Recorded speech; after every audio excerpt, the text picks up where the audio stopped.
सच्चे मन से, हृदय से कैसे उपास करते हैं, मैं आपको बताऊंगी कि उपास कैसे करते हैं। मैं हूँ रेणुका तिग्गा, जो यही प्रयास में हूँ कि प्रभु यीशु मसीह का राज्य आए, प्रभु यीशु मसीह का वचन हर एक लोगों तक पहुँचे, हर एक व्यक्ति तक प्रभु यीशु मसीह का वचन पहुँचे, हर एक कैथोलिक विश्वासी, हर एक प्रभु यीशु मसीह में विश्वास करने वाला व्यक्ति जाने प्रभु यीशु मसीह कैसे हैं, हमारे प्रभु यीशु मसीह कितने महान हैं। आइए आज हम जानते हैं कि सच्चे मन से, हृदय से कैसे उपास करते हैं। प्रभु यीशु मसीह कहते हैं कि उपास ढोंगियों की तरह मत करो, दिखावे का उपास मत करो कि हम उपास कर रहे हैं। मेरे प्यारे भाइयों और बहनों, आप जब उपास कर रहे हो तो अपने सर पे तेल लगा लो, अपने चेहरे को अच्छा से बना लो, ताकि किसी दूसरे को नहीं लगना चाहिए कि ये व्यक्ति उपास है। ये नहीं कि आज हम उपास हैं, चेहरा को उतार के रख लिए, ऐसा बिल्कुल नहीं होना है।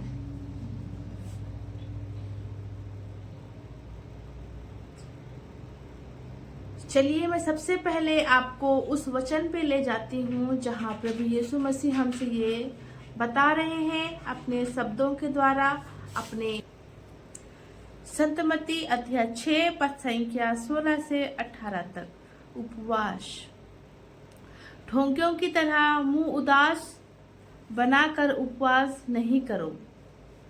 वे अपना मुंह मलिन बना लेते हैं, जिससे लोग यह समझे कि वे उपास कर रहे हैं।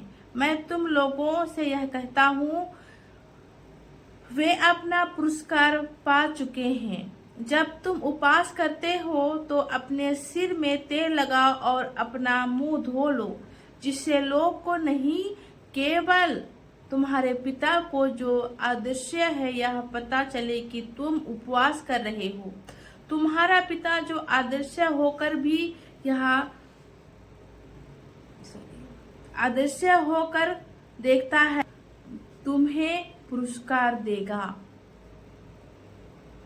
मेरे माता पिता एवं भाई बहनों, प्रभु यीशु मसीह हमसे यही कह रहे हैं कि ढोंगियों की तरह उपास मत करो, ढोंगियों की तरह उपास मत करो। साफ साफ शब्दों में यहाँ प्रभु यीशु मसीह हमसे ये कहते हैं कि ढोंगियों की तरह उपास मत करो। सिर में तेल लगा लो, किसी दूसरे को पता नहीं चलना चाहिए कि तुम उपास कर रहे हो। ये नहीं कि चेहरा को उतार दिया ऐसे और बोलोगे कि हम उपास हैं। ये उपास नहीं है, ये उपास नहीं है, ये दिखावा है। ये दिखावा है लोगों को। आप यो दिखा रहे हो, ये आप दिखाना चाहते हैं कि हम ऐसे उपास कर रहे हैं और हमें तकलीफ में हैं, और हमें तकलीफ हो रहा है, हम बहुत तकलीफ में, हम कुछ नहीं कर सकते, हम उपास हैं। ये आप दिखावा कर रहे हो, ये गलत है, दरअसल गलत है। आप लोगों को बता रहे हो कि हम उपास हैं। लोगों को कभी पता नहीं चलना चाहिए कि आप उपास हो। लोगों को कभी पता नहीं चलना चाहिए कि आप उपास हो, कभी नहीं पता चलना चाहिए, ना ही आपके चेहरे से और ना ही आपके रंग रूप ढंग ढूप हर किसी से पता नहीं चलना चाहिए, कि यहाँ तक कि आपके पड़ोसी को भी पता नहीं चलना चाहिए कि आप उपास हो। और आप दिखावे के लिए जोर जोर से प्रार्थना कर रहे हो, ये भी गलत है। दिखावे के लिए प्रार्थना करते हो, तेज तेज आवाज में प्रार्थना करते हो, ये भी गलत है। आप मन से, दिल से प्रभु यीशु मसीह को पुकारिए, क्योंकि वो सब कुछ देखता है। प्रभु यीशु मसीह अदृश्य है, जो हमारे साथ हमेशा रहता है। क्या आपने कभी सोचा है, मन बोलता है हमें वहां जाना चाहिए, फटाक से चले जाते हैं।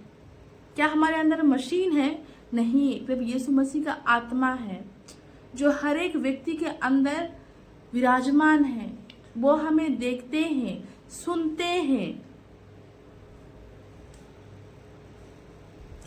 आप लोगों को लगता है हम ऐसे ही, लोगों का किडनी खराब हो जाता है, हर एक चीज प्रॉब्लम होता है, फिर भी कहीं पे आप शरीर के अंदर देखे हो कि आवाज, हमारा सांस लेने के लिए किडनी है, ये जो होता है ना धड़कन, ठीक है, धड़कन है, किडनी है, जो हमें ऊर्जा देता है, शक्ति देता है, जो हमारा खून को संचार करने में मदद करता है ना। पर ये जो आवाज कहाँ से आता है ये किसी को नहीं पता। आवाज हमें ये लगता है यहां से आ रहा है, ओके, पर ये आवाज जो हम सोचते हैं और किसी को हम बोलना चाहते हैं वही हमारे मुंह से निकलता है। ये प्रभु यीशु मसीह का वरदान है, क्योंकि प्रभु यीशु मसीह का वरदान हमारे अंदर हमेशा मौजूद है। इसे आपको महसूस करना है कि प्रभु यीशु मसीह हमारे अंदर है। इसीलिए ढोंगों की तरह नहीं, बल्कि एक सच्चे धर्मी की तरह प्रार्थना कीजिए।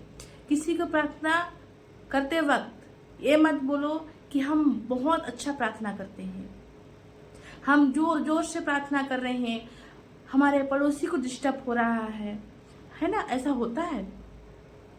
उपवास कर रहे हो, किसी को दान कर रहे हो, आप चर्च जा रहे हो, किसी को ये मत दिखाओ कि हम बहुत प्रार्थना कर रहे हैं। किसी को ये मत जताओ कि हम उपास हैं, हमें तकलीफ हो रहा है। तकलीफ हो रहा है तो आप अंदर से कंट्रोल कीजिए, क्योंकि प्रभु यीशु मसीह को कितना तकलीफ हुआ था जब वो क्रूस में उसे चढ़ाया गया। कितना तकलीफ हुआ। जो हमें तकलीफ होता है उसका आधा का आधा भी नहीं है, आधा का आधा भी नहीं है। जो प्रभु यीशु मसीह को तकलीफ हुआ उसका आधा का आधा भी नहीं है, उसका एक छोटे चुटकी भर भी नहीं है जो हमें तकलीफ होती है। जब प्रभु यीशु मसीह को सूली पर चढ़ाया गया, उसे कोड़ों से मारा गया, तो सोचो उसे कितना तकलीफ हुआ। जब हमें एक कांटा गड़ता है, पिन चुभता है, कोई चिमटी मारता है तो कितना दर्द होता है, दर्द होता है। उसके लाख गुना प्रभु यीशु मसीह को दर्द हुआ। आप उसको महसूस भी नहीं कर सकते। जब आप महसूस करते हो तो आपका रूह कांप जाएगा। इतना इतना इतना दर्द की मैं आपको बता नहीं सकती। आप उसका कल्पना भी नहीं कर सकते कि प्रभु यीशु मसीह को कितना तकलीफ हुआ। आप एक दिन भूख सहन नहीं कर पा रहे हो और आप अपना चेहरा उतार के बैठे हो। हम उपास हैं, हम चालीसा काल में प्रवेश कर चुके हैं। हम प्रभु यीशु मसीह को हम याद करते हैं, उनका दुख भोग को याद करते हैं। दुख भोग, हम उनका एक कतरा, उनका एक बाल के बराबर भी हम उनका एक दर्द सहन कर ले। हम बोलेंगे अरे बाप रे हमें बहुत तकलीफ हो रही है। तकलीफ वो नहीं है, तकलीफ प्रभु यीशु मसीह हमारे लिए सहे हैं। खून, शरीर का एक एक खून प्रभु यीशु मसीह हम सभी के लिए बहाए हैं। ये पवित्र बाइबल हमें बताता है। उसे एक दिन आप महसूस करोगे ना, उसी दिन आप हर एक गलती काम को छोड़ दोगे। उसी दिन आपके ऊपर पवित्र आत्मा का आगमन होगा। उसी दिन आप सही रास्ता चुनोगे। ये मेरा वादा है। आप लोग बोलते हो ना कि हमें बहुत तकलीफ होता है। तकलीफ वो नहीं है, दर्द वो नहीं है। प्रभु यीशु मसीह जो दर्द सहे ना, वो दर्द को एक दिन महसूस करके देखना। ध्यान से बैठना, रूम में बैठना और कल्पना करना अपने अंदर कितना दर्द होता है, उसको बोलते हैं दर्द। मेरे प्यारे भाई और बहनों, उपास का मतलब होता है हम प्रभु यीशु मसीह के करीब होते हैं, पवित्र आत्मा के करीब जाते हैं। दिखावा मत कीजिए। अगर आप उपास कर रहे हो तो सही मन से कीजिए। ये नहीं कि आप चेहरा उतार के उपास कर रहे, हम उपास हैं, वो उपास नहीं कहलाएगा। मन से कीजिए उपास। अगर आप दान भी कर रहे हो तो अगला इंसान को ना ही खुद को पता नहीं चलना चाहिए कि आप किसी दान दे रहे हो। ऐसा होता है दान, ऐसा होता है प्रार्थना। आप चिल्ला चिल्ला के ढोंगियों की तरह प्रार्थना कर रहे हो, कोई मतलब का नहीं है। मन से भले आप 1 मिनट के लिए प्रभु यीशु को पुकार रहे हो, लेकिन मन से पुकारो, वो आपका सच्चा प्रार्थना है।